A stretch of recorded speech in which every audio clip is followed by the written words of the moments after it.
ਸਾਲ 2022 ਵਿੱਚ supreme court ਦੇ ਫੈਸਲੇ ਤੋਂ ਬਾਅਦ ਦੇਸ਼ ਦੀ ਜਿਸ ਸਭ ਤੋਂ ਵੱਡੀ ਜਾਇਦਾਦ ਦੀ ਵੰਡ ਦਾ ਰਾਹ ਪੱਧਰਾ ਹੋਇਆ ਹੈ, ਉਹ ਜਾਇਦਾਦ ਹੈ ਫਰੀਦਕੋਟ ਰਿਆਸਤ ਦੀ।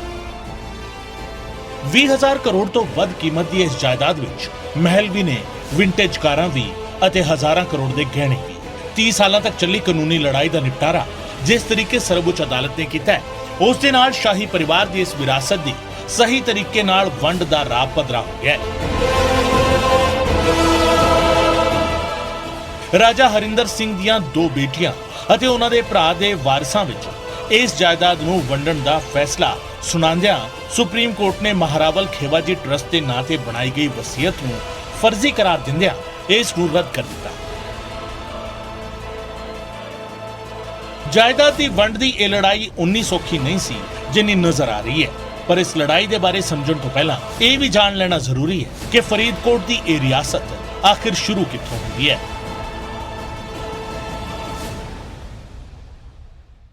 आखिर 30 साल चली लंबी कानूनी लड़ाई तो बाद फरीदकोट के आखिरी महाराजा हरिंदर सिंह की जायदाद के असली वारिस उसके परिवारक मैंबरों को घोषित किया गया है। सुप्रीम कोर्ट के एक फैसले के मुताबिक महाराजा हरिंदर सिंह की करीब 25 करोड़ तो ज़्यादा की जायदाद 25,000 करोड़ तो ज़्यादा की जायदाद के वारिस हुण उसके परिवारक मैंबर होंगे। किस तरह का फैसला रहा सुप्रीम कोर्ट का और की इस फैसले के मुताबिक दस्या गया, ज़्यादा जानने की कोशिश करांगे। साडे senior journalist Rajiv Sharma ji briefly जानने की कोशिश करांगे कि जिहड़ा सुप्रीम कोर्ट वालों फैसला दिता गया राजा हरिंदर सिंह बराड़ की वसीयत के मुताबिक उसकी जायदाद नूं लैके की फैसला आया। दस दिए कि जिहड़ा फरीदकोट रियासत के आखिरी महाराजा सीगे हरिंदर सिंह बराड़, ਉਹਨਾਂ ਦੀ ਅਕਤੂਬਰ 1999 ਦੇ ਵਿੱਚ ਮੌਤ ਹੋ ਗਈ ਸੀ।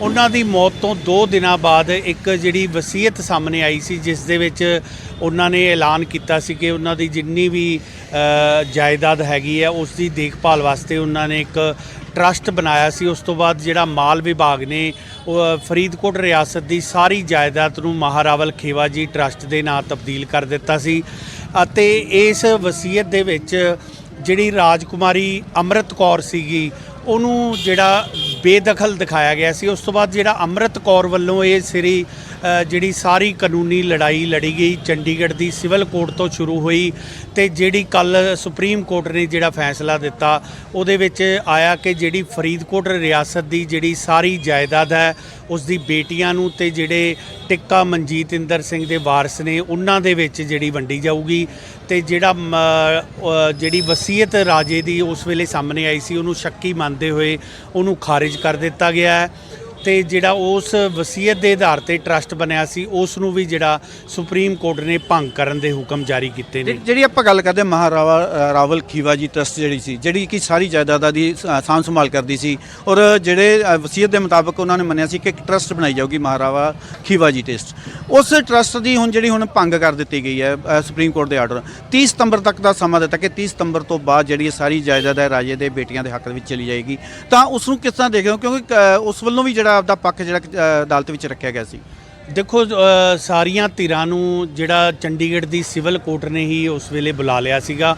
ਉੱਥੇ ਰਾਜਕੁਮਾਰੀ ਅੰਮ੍ਰਿਤ ਕੌਰ ਦੇ ਹੱਕ 'ਚ ਫੈਸਲਾ ਹੋਇਆ, ਫਿਰ ਸੈਸ਼ਨ ਕੋਰਟ 'ਚ ਕੇਸ ਗਿਆ, ਫਿਰ ਹਾਈ ਕੋਰਟ 'ਚ ਗਿਆ, ਅਖੀਰ ਉਹ ਸੁਪਰੀਮ ਕੋਰਟ ਤੱਕ ਸਾਰੀਆਂ ਧਿਰਾਂ ਨੇ ਆਪਣੀ ਕਾਨੂੰਨੀ ਲੜਾਈ ਲੜੀ, ਆਪਣਾ ਪੱਖ ਰੱਖਿਆ ਤੇ ਲੇਕਿਨ ਸੁਪਰੀਮ ਕੋਰਟ ਨੇ ਜਿਹੜੀ ਰਾਜੇ ਦੀ ਜਿਹੜੀ ਵਸੀਅਤ ਸੀ ਉਹਨੂੰ ਸ਼ੱਕੀ ਮੰਨਦੇ ਹੋਏ ਫਰਜ਼ੀ ਕਰਾਰ ਦਿੱਤਾ, ਉਸ ਨੂੰ ਭੰਗ ਕਰ ਦਿੱਤਾ। ਹੁਣ ਜਿਹੜੀ ਸਾਰੀ ਜਾਇਦਾਦ ਦੇ ਜਿਹੜੇ ਮਾਲਕ ਹੈ ਉਸ ਦੀਆਂ ਜਿਹੜੀਆਂ ਦੋਵੇਂ ਧੀਆਂ ਹੈ, ਅੰਮ੍ਰਿਤ ਕੌਰ ਹੈ, ਇੱਕ ਦੀਪਿੰਦਰ ਕੌਰ ਹੈ। ਹਾਲਾਂਕਿ ਦੀਪਿੰਦਰ ਕੌਰ ਦੀ ਵੀ ਡੈਥ ਹੋ ਚੁੱਕੀ ਹੈ, ਉਹਨਾਂ ਦੇ ਪਰਿਵਾਰਕ ਮੈਂਬਰ ਹੈਗੇ ਆ ਤੇ ਜਿਹੜਾ ਟਿੱਕਾ ਮਨਜੀਤ ਇੰਦਰ ਸਿੰਘ ਦੇ ਵੰਸ਼ਕ ਹੈਗੇ ਆ ਉਹਨਾਂ ਨੂੰ ਜਿਹੜੀ ਹੁਣ ਟਰਸਟ ਦੀ ਹੁਣ ਇਸ ਵੇਲੇ ਕੋਈ ਵੈਲਿਊ ਨਹੀਂ ਹੈ, ਉਹ ਖਤਮ ਹੋ ਚੁੱਕਿਆ। 12ਵੀਂ ਸਦੀ ਤੱਕ ਮੋਕਲ ਨਗਰ ਦੇ ਨਾਂ ਦੇ ਨਾਲ ਮਸ਼ਹੂਰ ਸ਼ਹਿਰ ਫਰੀਦਕੋਟ ਦਾ ਇਹ ਨਾਂ ਇੱਥੇ ਬਾਬਾ ਫਰੀਦ ਜੀ ਦੀ ਚਰਨ ਛੋਹ ਪੈਣ ਤੋਂ ਬਾਅਦ ਰਾਜਾ ਮੋਕਲਦੇਵ ਸਿੰਘ ਜੀ ਨੇ ਰੱਖਿਆ ਸੀ। 16ਵੀਂ ਸਦੀ ਤੱਕ ਇਸ ਸ਼ਹਿਰ ਤੇ ਵੱਖੋ-ਵੱਖ ਰਾਜਿਆਂ ਨੇ ਰਾਜ ਕੀਤਾ ਅਤੇ ਫਿਰ ਇਸ ਰਿਆਸਤ ਤੇ ਬਰਾੜ ਵੰਸ਼ ਦਾ ਕਬਜ਼ਾ ਹੋ ਗਿਆ। ਲਾਹੌਰ ਤੋਂ 105 ਕਿਲੋਮੀਟਰ ਦੂਰ ਇਸ ਰਿਆਸਤ ਤੇ ਮੁਗਲ ਰਾਜ ਭਾਗ ਦੀ ਸਮਾਪਤੀ ਤੋਂ ਬਾਅਦ ਸਨ 1827 ਵਿੱਚ ਬਰਾੜ ਵੰਸ਼ ਦੇ ਰਾਜਾ ਪਹਾੜਾ ਸਿੰਘ ਦਾ ਕਬਜ਼ਾ ਸੀ। ਪਹਾੜਾ ਸਿੰਘ ਅਕਬਰ ਦੇ ਖਾਸ ਸਾਥੀ ਮੰਨੇ ਜਾਂਦੇ ਸਨ। 1849 ਵਿੱਚ ਪਹਾੜਾ ਸਿੰਘ ਦੀ ਮੌਤ ਤੋਂ ਬਾਅਦ ਉਹਨਾਂ ਦੇ ਬੇਟੇ ਵਜ਼ੀਰ ਸਿੰਘ ਅਤੇ ਵਜ਼ੀਰ ਸਿੰਘ ਤੋਂ ਬਾਅਦ ਮਹਾਰਾਜਾ ਬਿਕਰਮ ਸਿੰਘ ਨੇ 1874 ਤੋਂ 1898 ਤੱਕ ਇਸ ਵਿਰਾਸਤ ਨੂੰ ਸਾਂਭਿਆ। जबकि महाराजा बिक्रम सिंह तो बाद महाराजा बलबीर सिंह ने यह जिम्मेवारी 1898 तो 1906 तक निभाई। महाराजा बलबीर सिंह के राज तो बाद कौंसल ऑफ रीजेंसी का कब्जा फरीदकोट रियासत ते हो गया। 1906 तो 1916 तक हुए इस कब्जे तो बाद इस थां ते महाराजा बरजिंदर सिंह रियासत दे राजा बने। 1918 विच उन्हां दा देहांत होया तां कौंसल ऑफ एडमिनिस्ट्रेशन ने कामकाज सांभण दी कोशिश की।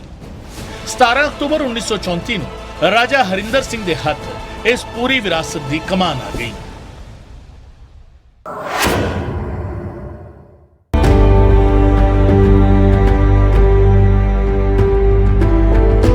राजा हरिंदर सिंह ने कई अजिहे काम फरीदकोट दे विच कराए जिस दे नाल रियासत दी दिख होर ज्यादा समर गई। अपनी रियासत विच उन्हां विलक्षण इमारतां दा निर्माण कराया अते उच्चतम सिੱਖਿਆ ਦੇ ਪ੍ਰਬੰਧ ਕੀਤੇ। अनेका ਕਾਲਜਾਂ ਤੇ ਸਕੂਲਾਂ ਦਾ ਨਿਰਮਾਣ ਕਰਾਉਣ ਵਾਲੇ ਰਾਜਾ ਹਰਿੰਦਰ ਸਿੰਘ ਨੂੰ ਅੰਗਰੇਜ਼ਾਂ ਨੇ ਸਰ ਦੀ ਉਪਾਧੀ ਵੀ ਦਿੱਤੀ ਸੀ। ਰਾਜਾ ਹਰਿੰਦਰ ਸਿੰਘ ਦੀਆਂ 4 ਔਲਾਦਾਂ ਚੋਂ ਸਭ ਤੋਂ ਛੋਟੇ ਰਾਜਕੁਮਾਰ ਟਿੱਕਾ ਹਰਮੋਹਿੰਦਰ ਸਿੰਘ ਦੀ ਮੌਤ 1981 ਵਿੱਚ ਹੋ ਗਈ ਸੀ। ਇਸ ਤੋਂ ਬਾਅਦ ਰਾਜਾ ਹਰਿੰਦਰ ਸਿੰਘ ਮਾਨਸਿਕ ਤੌਰ ਤੇ ਪਰੇਸ਼ਾਨ ਰਹਿਣ ਲੱਗ ਪਏ ਅਤੇ ਅਕਤੂਬਰ 1999 ਵਿੱਚ ਉਹਨਾਂ ਦਾ ਦੇਹਾਂਤ ਹੋ ਗਿਆ। ਉਹਨਾਂ ਦੇ ਦੇਹਾਂਤ ਤੋਂ ਬਾਅਦ ਸ਼ੁਰੂ ਹੋਇਆ ਜਾਇਦਾਦ ਦਾ ਝਗੜਾ।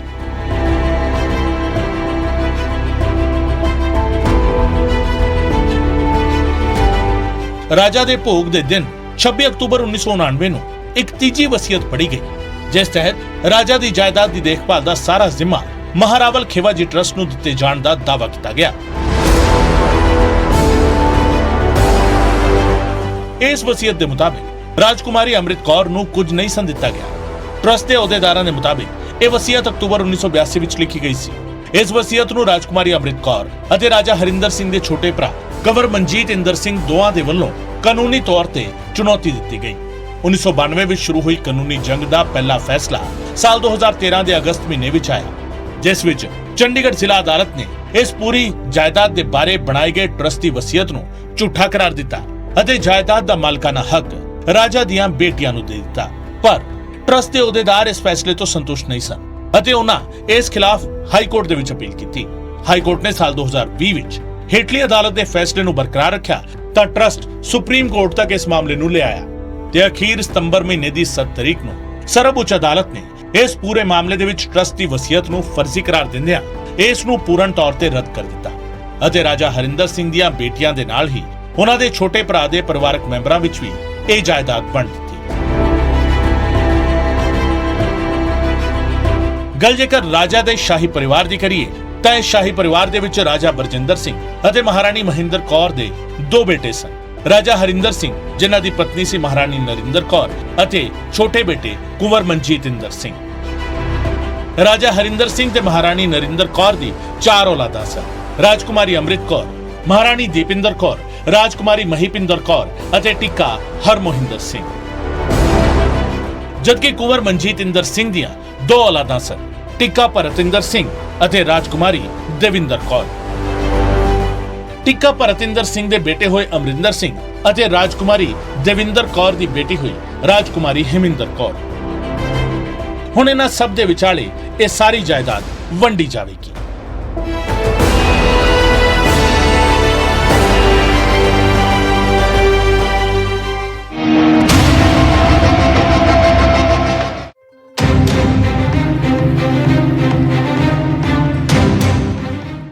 ਹੁਣ ਫੈਸਲਾ ਇਹ ਹੋਇਆ ਕਿ ਬਸ ਇਹਦਾ ਮੇਨ ਮੁੱਦਾ ਇਹ ਸੀ ਕਿ ਮਹਾਰਾਜਾ ਫਰੀਦਕੋਟ ਦੀ ਡੈਥ ਸੀ ਜਿਹੜੀ ਉਹ 16/10/1999 ਨੂੰ ਹੋ ਜਾਂਦੀ ਹੈ।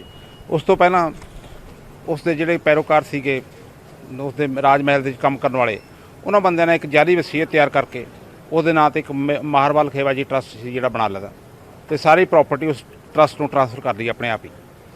ਮਹਾਰਾਣੀ ਅੰਮ੍ਰਿਤ ਕੌਰ, ਰਾਜਕੁਮਾਰੀ ਅੰਮ੍ਰਿਤ ਕੌਰ ਜਿਹੜੀ ਉਹਨਾਂ ਦੀ ਸਭ ਤੋਂ ਵੱਡੀ ਡਾਕਟਰ ਸੀ, ਉਸਨੇ ਉਸ ਵਸੀਅਤ ਨੂੰ ਚੈਲੰਜ ਕੀਤਾ ਸਿਵਲ ਕੋਰਟ ਚੰਡੀਗੜ੍ਹ ਦੇ ਵਿੱਚ, ਜਿਸ ਦਾ ਫੈਸਲਾ ਉਹਨਾਂ ਦੇ ਹੱਕ ਵਿੱਚ ਆ ਗਿਆ ਅਤੇ ਹੇਠਲੀ ਕੋਰਟ ਨੇ ਕਹਿ ਦਿੱਤਾ ਕਿ ਜਿਹੜੀ ਵਸੀਅਤ ਹੈ ਫੋਰਸ ਡਾਕੂਮੈਂਟ ਹੈ ਅਤੇ ਜਿਹੜਾ ਟਰਸਟ ਹੈਗਾ ਇਹ ਨਲ ਐਂਡ ਵੋਇਡ ਹੈ, ਇਹਦੀ ਕੋਈ ਐਗਜ਼ਿਸਟੈਂਸ ਨਹੀਂ ਹੈਗੀ।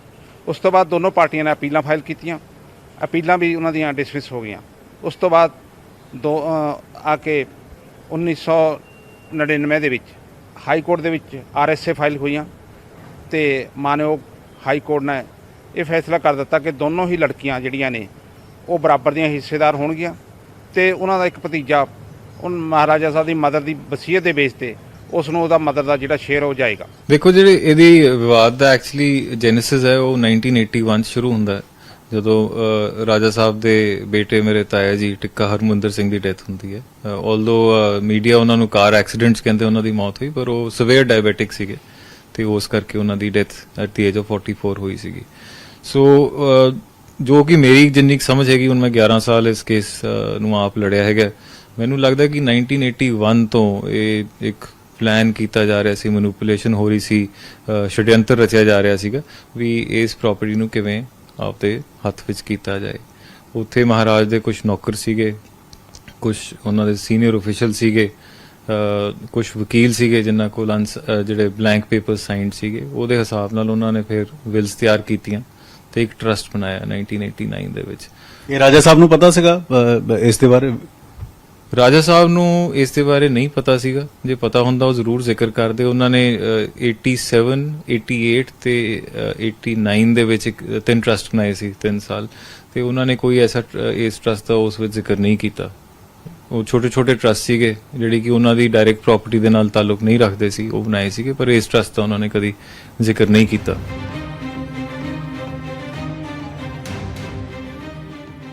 ਹੁਣ ਸਭ ਤੋਂ ਵੱਡਾ ਸਵਾਲ ਸ਼ਾਹੀ ਪਰਿਵਾਰ ਦੀ ਜਾਇਦਾਦ ਨੂੰ ਲੈ ਕੇ ਖੜਾ ਹੁੰਦਾ ਹੈ। ਇਸ ਜਾਇਦਾਦ ਦਾ ਪਸਾਰਾ ਸਿਰਫ ਪੰਜਾਬ ਹੀ ਨਹੀਂ, ਦੇਸ਼ ਦੇ ਵੱਖ-ਵੱਖ ਸੂਬਿਆਂ ਤੱਕ ਹੈ। ਸ਼ਾਹੀ ਜਾਇਦਾਦ ਦੀ ਗੱਲ ਕਰੀਏ ਤਾਂ ਪੰਜਾਬ, ਹਰਿਆਣਾ, ਹਿਮਾਚਲ ਪ੍ਰਦੇਸ਼, ਚੰਡੀਗੜ੍ਹ, ਦਿੱਲੀ ਅਤੇ ਆਂਧਰ ਪ੍ਰਦੇਸ਼ ਤੱਕ ਇਸ ਜਾਇਦਾਦ ਦਾ ਪਸਾਰਾ ਹੈ। ਫਰੀਦਕੋਟ ਦੇ ਵਿੱਚ 14 ਏਕੜ ਦੇ ਵਿੱਚ ਬਣਿਆ ਸ਼ਾਹੀ ਮਹਿਲ, ਫਰੀਦਕੋਟ ਦੇ ਵਿੱਚ ਹੀ ਬਣਿਆ ਕਿਲਾ ਮੁਬਾਰਕ, ਫਰੀਦਕੋਟ ਵਿੱਚ 250 ਏਕੜ ਦੇ ਵਿੱਚ ਬਣਿਆ ਹਵਾਈ ਅੱਡਾ, ਫਰੀਦਕੋਟ ਦੇ ਆਲੇ ਦੁਆਲੇ 10,000 ਏਕੜ ਤੋਂ ਵੱਧ ਦੀ ਖੇਤੀਯੋਗ ਜ਼ਮੀਨ, ਚੰਡੀਗੜ੍ਹ ਦੇ ਮਨੀ ਮਾਜਰਾ ਵਿੱਚ 360 ਸਾਲ ਪੁਰਾਣਾ ਕਿਲਾ, ਹਿਮਾਚਲ ਪ੍ਰਦੇਸ਼ ਦੇ ਮਸ਼ੋਬਰਾ ਵਿੱਚ 280 ਵਿਗੇ ਜ਼ਮੀਨ ਅਤੇ ਹੈਦਰਾਬਾਦ ਦੇ ਵਿੱਚ ਕਰੋੜਾਂ ਦੀ ਜਾਇਦਾਦ ਸ਼ਾਹੀ ਪਰਿਵਾਰ ਦੇ ਕੋਲ ਹੈ। ਜਦਕਿ ਸ਼ਾਹੀ ਪਰਿਵਾਰ ਦੀਆਂ 1.5 ਦਰਜਨ ਤੋਂ ਵੱਧ ਵਿੰਟੇਜ ਕਾਰਾਂ ਅਜਿਹੀਆਂ ਨੇ ਜਿਹੜੀ ਵੱਖ-ਵੱਖ ਥਾਵਾਂ ਤੇ ਖੜੀਆਂ ਨੇ। ਇਹਨਾਂ ਕਾਰਾਂ ਦੇ ਵਿੱਚ ਰੋਲਸ ਰॉयस ਸਣੇ ਫੈਂਟਮ ਅਤੇ ਕਈ ਹੋਰ ਗੱਡੀਆਂ ਸ਼ਾਮਿਲ ਨੇ।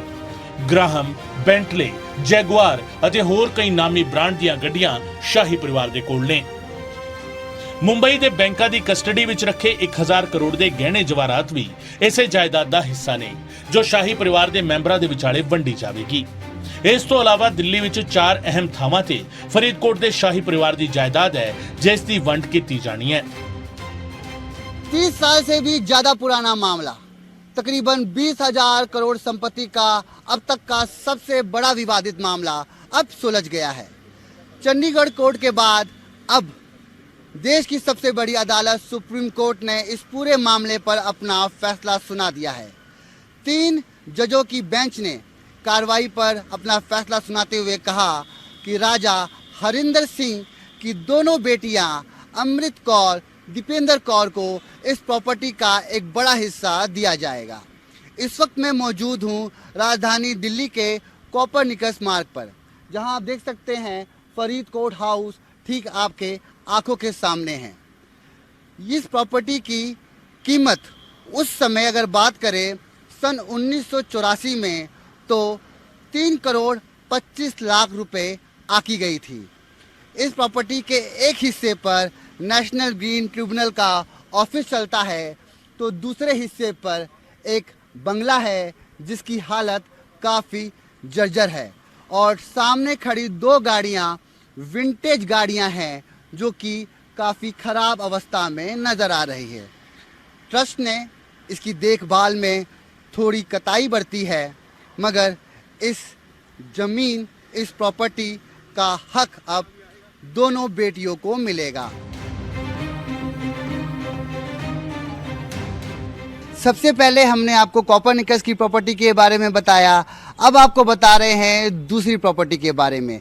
इस वक्त हम मौजूद है माल रोड इलाके में, और इस अपार्टमेंट का नाम है रिवेरा अपार्टमेंट, जहां पर 7th फ्लोर में आप देख सकते हैं कि 32S जो फ्लैट नंबर है वो महाराजा हरिंदर सिंह के नाम पर अलॉट हैं। तस्वीरों में आप देख सकते हैं कि रिवेरा अपार्टमेंट का साउथ विंग इलाका है। 7th फ्लोर पर हरिंदर सिंह के नाम पर ये फ्लैट अलॉट है। यहाँ पर बातचीत कर पता चला कि ट्रस्ट की तरफ से कई साल हो गए यहाँ पर कोई इस फ्लैट की सूद-बूद लेने नहीं आया और यहाँ की मेंटेनेंस का पैसा भी बकाया है। हमारे साथ इस अपार्टमेंट के मैनेजर हैं। सर, क्या नाम है आपका? बालकिशन। बालकिशन जी, कब से यहाँ पर ट्रस्ट की तरफ से लोग नहीं आए हैं और इस फ्लैट की क्या अवस्था है इस वक्त? ट्रस्ट के लोग तो मैंने कभी देखे ही नहीं यहाँ पे, 3 साल हो गए मुझे यहाँ पे रहते हुए। बाकी केयर टेकर आता है कुलदीप, वही अपना काम करवाता है, सफाई वगैरह करवा के वही चले आते हैं। बाकी इसकी चाबी तो उन्हीं के पास होती है, बाकी बंद रहता है। बाकी का जो बाहर का मेंटेन होता है वो हम देखते हैं। 3 साल तो हो गए, 3 साल से 3 लाख के करीब इनका मेंटेनेंस अभी दिया नहीं, न कोई आया है। कुलदीप से ही हमारी बात होती है, वही आते हैं वही जाते हैं। इस फ्लैट की अगर मौजूदा कीमत की बात करें तो कितनी होगी इस वक्त? अगर बात करें आज के रेट के हिसाब से क्या कीमत होगी इसकी? इसका होगा 2.25 करोड़ के हिसाब किताब। हम इस वक्त पहुंचे हैं तीसरी प्रॉपर्टी पर जो कि मौजूद है न्याय मार्ग पर। आप देख सकते हैं ये एक न्याय मार्ग जो कि महारावल खेवाजी ट्रस्ट फरीदकोट हाउस साफ तौर पर नेम प्लेट पर लिखा हुआ है। इस पूरे इलाके के आसपास अगर बात करें तो अलग अलग देशों की एम्बेसी यहाँ पर मौजूद है। काफ़ी प्राइम लोकेशन पर ये प्रॉपर्टी अपने आप में बेशकीमती प्रॉपर्टी में से एक है। आपको बता दूं कि सन 1984 की बात करें तो इस प्रॉपर्टी की जो कीमत आकी गई थी वो तकरीबन 90,93,000 रुपये थी, मगर मौजूदा दौर में बात करें तो इस प्रॉपर्टी की कीमत करोड़ों में आकी जाएगी, क्योंकि ये प्रॉपर्टी काफ़ी बेशकीमती प्रॉपर्टी है। सामने खड़ी जो गाड़ी है वो विंटेज कार है और उसकी भी अवस्था काफ़ी जर्जर नज़र आ रही है, क्योंकि गाड़ियों के जो टायर हैं पूरी तरीके से गल गए हैं और नीचे एक सहारे के रूप में पत्थरों की मदद ली गई है। पत्थरों का एक पिरामिड बनाया गया है जिस पर गाड़ी पूरी तरीके से स्टैब्लिश नज़र आ रही है। और आप देख सकते हैं कि यहाँ पर कुछ गार्ड हैं और यकीनन बोर्ड के हिसाब से साफ तौर पर ट्रस्ट इसकी देखरेख कर रहा है, मगर जब सुप्रीम कोर्ट का फैसला कल आया है उसके बाद से यहाँ पर कुछ लोगों की हलचल देखने को मिली। जैसे ही हमारा कैमरा यहाँ पहुँचता है कुछ लोगों ने रिकॉर्डिंग के लिए आपत्ति भी जताई है।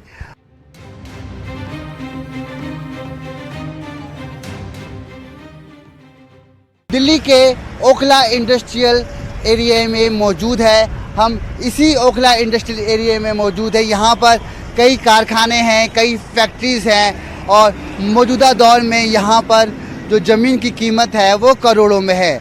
मगर सन 1984 की बात करें तो महाराजा हरिंदर सिंह की प्रॉपर्टी की कीमत उस समय 7,05,000 रुपये आकलन की गई थी, मगर आज के मौजूदा दौर में बात करें तो महाराजा हरिंदर सिंह की उस प्रॉपर्टी की कीमत करोड़ों में है।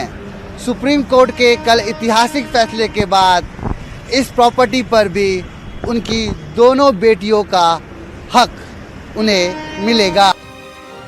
ਇਹ ਉਹ ਸਾਰੀ ਜਾਇਦਾਦ ਹੈ ਜਿਸ ਦੀ ਵੰਡ ਹੁਣ ਸਿਰਫ 3 ਹਿੱਸੇਦਾਰਾਂ ਵਿਚਾਲੇ ਹੋਵੇਗੀ। ਰਾਜਾ ਹਰਿੰਦਰ ਸਿੰਘ ਦੀਆਂ 2 ਬੇਟੀਆਂ ਅਤੇ ਉਹਨਾਂ ਦੇ ਭਰਾ ਦਾ ਪੋਤਾ। ਸੁਪਰੀਮ ਕੋਰਟ ਦੇ ਫੈਸਲੇ ਤੋਂ ਬਾਅਦ 30 ਸਤੰਬਰ ਨੂੰ ਟਰਸਟ ਖਤਮ ਹੋ ਜਾਵੇਗਾ। ਇਸ ਤੋਂ ਬਾਅਦ ਇਹ ਜਾਇਦਾਦ ਸ਼ਾਹੀ ਪਰਿਵਾਰ ਵਿੱਚ ਵੰਡਣ ਦੀ ਪ੍ਰਕਿਰਿਆ ਆਰੰਭੀ ਜਾਵੇਗੀ।